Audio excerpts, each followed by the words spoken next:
Hello mga pangga! So ngayon after ng church today, manguha na naman tayo ng blueberries kasi maraming order na naman. May order na 7 kilos. Yan! So marami pa sana pero hindi ko tinanggap yung iba kasi gusto ko lahat muna ma-deliver ko before pa yung maraming order more. So kanina marami din naghahanap. Kaso nga lang wala akong ibang dalang extra kanina.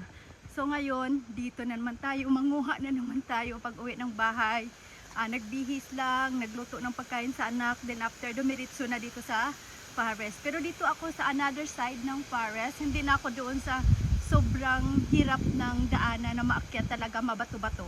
So dito ako sa another side, but dahil sa nangyari nung isang gabi na kinagat ako or may insekto na pumasok sa likod ko, kaya sabi ng anak ko, magdala na ako ng caps or hat, tapos mag-jacket. So ito yung jacket.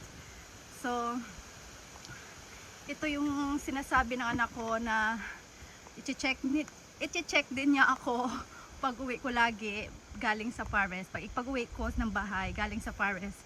Kasi yung insekto kasi nakukuha yun sa forest. At tapos yung insekto, medyo ano yun,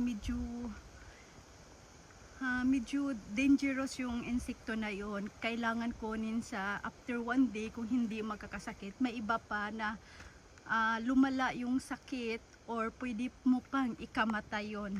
So grabe yung insekto. Ito yung insekto na pumasok sa likod ko. Grabe yan. May virus, bacteria. Grabe. Ang sakit. Puwit na lang ang nakita ng anak ko. Kaya pumunta na talaga kami sa doktor kahit hating gabi. So ngayon sabi ng anak ko, careful daw ako at kailangan akong magdala ng ganito kasi kasi yung insekto na yan dito talaga sa ulo at hirap kunin kasi 'di ba may yung kulay niya tapos yung ulo buhok 'di ba black din. So ang hirap kunin. So sabi nga ng doktor din sa ulo talaga umano talaga yan. Sabi din ng kaibigan ko kasi nagpumasok na din yan sa ulo niya, ang sakit at ang hirap kunin. Pwedeng magkasakit at pwede kang basta mag-lead siya na mamatay. Grabe yung insekto na yan. So ngayon dito tayo sa another side, marami din dito. Minsan maraming tao dito na makikita ko, hindi lang nag-walking kung hindi nangunguha talaga ng mga bar kasi marami talaga dito. But I hope may makita din akong soup.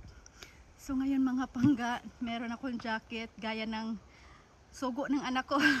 meron akong jacket at meron din akong hat. So ito, maghanap lang tayo ng area na mas marami.